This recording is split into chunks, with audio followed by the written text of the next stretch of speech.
اعوذ باللہ من الشیطان الرجیم، بسم اللہ الرحمن الرحیم۔ تمام سامعین حاضرین السلام علیکم ورحمۃ اللہ وبرکاتہ۔ نماز عید کا طریقہ قولاً آپ کو سامنے ذکر کر رہے ہیں، اور پریکٹیکلی طور پر باقاعدہ ہماری اس ویڈیو کے اندر لنک بھی موجود ہے، جب باقاعدہ ہم نے پریکٹیکلی طور پر باقاعدہ نماز عید پڑھ کر بتایا کہ کس طریقے سے ہم نے نماز عید کی نماز کو ادا کرنا ہے۔ اچھا، اس کا طریقہ کیا ہوگا؟ سب سے پہلے نیت کریں گے۔ نیت کس طرح کریں گے؟ میں نیت کرتا ہوں 2 رکعت نماز عید الفطر واجب مع زائد 6 تکبیروں کے، منہ طرف کعبۃ اللہ کے، پیچھے امام کے، اللہ اکبر۔ اللہ اکبر جب کہیں گے، پہلی مرتبہ جب تکبیر کہی جائے گی تو اب دونوں ہاتھوں کو آپ نے کانوں سے لگانے ہیں، اس کے بعد باندھ لینے ہیں۔ اس کے بعد ثنا پڑھی جائے گی، ثنا کے بعد پھر دوبارہ تکبیر کہی جائے گی، اللہ اکبر۔ پھر دونوں ہاتھوں کو آپ نے کانوں سے لگانے ہیں اور اس کے بعد لٹکا دینے ہیں۔ پھر دوبارہ تکبیر کہی جائے گی، اللہ اکبر۔ پھر دونوں ہاتھوں کو آپ نے کانوں سے لگانا ہے اور پھر لٹکا دینا ہے۔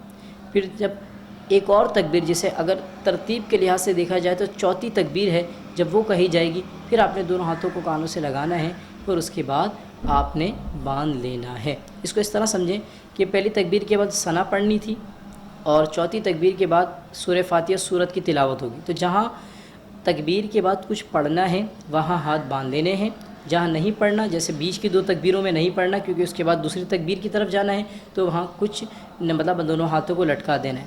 پہلی تکبیر کے بعد ہاتھ بن جائیں گے، دوسری تکبیر میں ہاتھ لٹک جائیں گے، تیسری تکبیر میں ہاتھ چھوڑیں گے، چوتھی تکبیر میں پھر دوبارہ ہاتھ باندھیں گے۔ اس کے بعد امام صاحب تعوذ تسمیہ پڑھیں گے، سورہ فاتحہ ہوگی یعنی قرات کی جائے گی، اور اس کے بعد سورت ملائی جائے گی، بس ترتیب جس طرح نماز پڑھتے ہیں، رکوع ہوگا، قوما ہوگا، سجود ہوں گے، اس کے بعد دوسری رکعت کے لیے آپ کھڑے ہوں گے۔ جب ہم دوسری رکعت کے لیے کھڑے ہوں گے تو بھی ترتیب جس طرح عام نمازوں میں ہوتا ہے، امام صاحب قرات کریں گے، مطلب یہ کہ تسمیہ کے بعد سورہ فاتحہ کی تلاوت کی جائے گی، اس کے بعد سورت ملائی جائے گی۔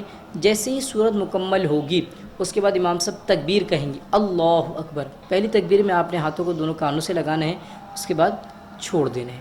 پھر دوبارہ تکبیر کہی جائے گی، پھر دونوں ہاتھوں کو آپ نے کانوں سے لگانا ہے، پھر لٹکا دینا۔ پھر تیسری تکبیر کہی جائے گی، پھر دوبارہ آپ نے دونوں ہاتھوں کو کانوں سے لگانے چھوڑ دیں۔ پھر جب چوتھی تکبیر کہی جائے گی تو بغیر ہاتھ اٹھائے، چوتھی تکبیر میں بغیر ہاتھ اٹھائے آپ نے جو نا رکوع میں چلے جائیں۔ اس کو اس طرح سمجھیں، دوسری رکعت کے بعد جب تلاوت ہو جائے گی، دوسری رکعت میں امام صاحب جب تلاوت کر چکے ہوں گے، تلاوت مکمل ہو جائے گی، تو 3 تکبیریں ایک ساتھ جب کہیں گے تو ان میں تینوں میں آپ نے ہاتھوں کو کانوں سے لگا کر چھوڑ دینا ہے، لٹکا دینا ہے۔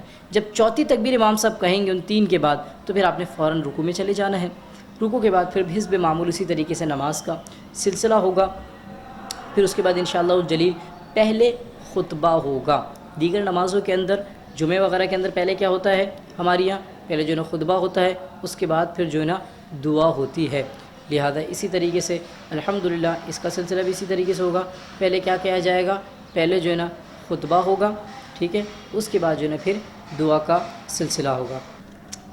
اچھا، اسی کے ساتھ ساتھ یہ بات بھی ذہن رکھیے، عید کی نماز میں اور دیگر نماز جن میں خطبات دیے جاتے ہیں، جیسے مطلب یہ کہ جمعے کی نماز ہے اس میں خطبہ دیا جاتا ہے، بس جمعۃ الوداع کی اس میں کیا ہوتا ہے، پہلے ہم کیا کرتے ہیں، پہلے خطبہ دیتے ہیں، اس کے بعد پھر نماز ادا کی جاتی ہے۔ لیکن عید کی نماز میں پہلے نماز ادا کی جائے گی، اس کے بعد خطبہ دیا جائے گا، پھر اس کے بعد جو ہے نا ہم نے دعا کا سلسلہ رکھنا ہے۔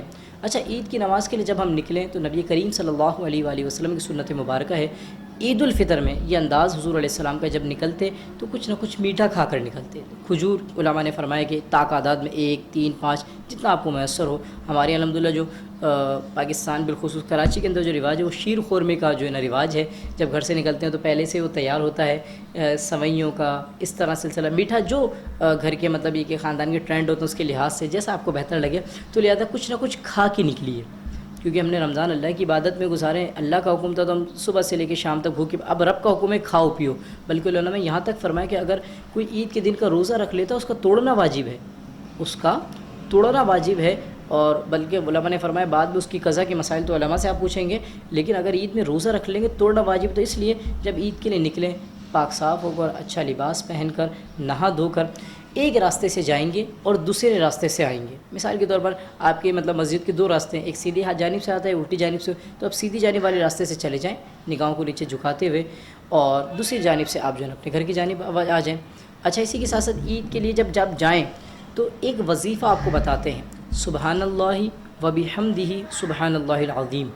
یہ اللہ تبارک و تعالیٰ کا نام بڑا خوبصورت نام ہے۔ سبحان اللہ وظیفہ اللہ کے نام پر مشتمل ہے۔ سبحان اللہ و بحمدہ سبحان اللہ العظیم، علماء فرماتے ہیں کوئی شخص اس تسبیح کو 300 مرتبہ پڑھے اور جو اس کے مرحومین جو اس دنیا فانی سے کوچ کر گئے ان کو سال ثواب کر دے۔ مالک جو میرے مرحومین میں سے، احباب میں سے، رشتے جو اس دنیا فانی سے کوچ کر گئے میں ان کا ثواب ان کو پہنچاتا ہوں۔ تو اللہ تبارک سب کی قبروں میں 1000 انوار داخل فرمائے، اور جب اس بندے کا انتقال ہو جائے گا تو اس کے انتقال کے بعد اللہ تبارک تعالیٰ اس کی قبر میں بھی 1000 انوار داخل فرمائے۔ کتنا خوبصورت وظیفہ ہے۔ یقیناً عید کی نماز کے بعد ہم اپنے مرحومین کی قبر پہ حاضری دینے کے لیے جاتے ہیں اور اللہ کی بارگاہ میں دعا کرتے ہیں، مالک ان کو اپنی قبروں کی راحتیں عطا فرما، قبر کے عذاب ان سے دور ہو جائیں، اللہ ان کو قبر کو جنت کے باغوں میں سے اعلیٰ باغ بنا، تو جہاں جا رہے ہیں تو وہاں یہ تحفہ بھی لے جائیں۔ باتوں سے بہتر ہے، دیگر چیزوں سے بہتر ہے، مطلب پڑھتے ہوئے جائیں، یہ وظیفہ پڑھتے ہوئے جائیں، ان کو بخش دیں، قرآن پڑھتے ہوئے جائیں، ان کو بخش دیں، اور جو آپ نیکیاں اللہ کی توفیق سے اللہ نے آپ کو دی ہیں وہ ان کو بخش دیں۔ صدقہ فطر ادا نہیں کیا تو نماز عید سے قبل صدقہ فطر ادا کرنا یہ سنت ہے۔ اگر کوئی تاخیر کر دیتا ہے یعنی نماز کی عید بھی تو دیا جائے گا۔ وجہ کیا ہے؟ علماء نے فرمایا کہ جو ہم سے روزوں کے اندر جو لغویات ہو جاتی ہیں، جو بیہودہ کلام ہو جاتے ہیں، جو بیہودگیاں ہو جاتی ہیں، صدقہ فطر ادا کرنے سے اللہ ان گناہوں کو معاف فرما کر روزوں کو اپنی بارگاہ میں قبول فرما لیتا ہے۔ اللہ کرے ہمارا ہر عمل اللہ رب العزت کی بارگاہ میں مقبول ہو اور وہ ہم سب کے لیے دنیا میں، قبر میں اور آخرت میں راحت کا سبب اور سامان بنے۔ آمین بجاہ النبی الامین صلی اللہ تعالیٰ علیہ وسلم۔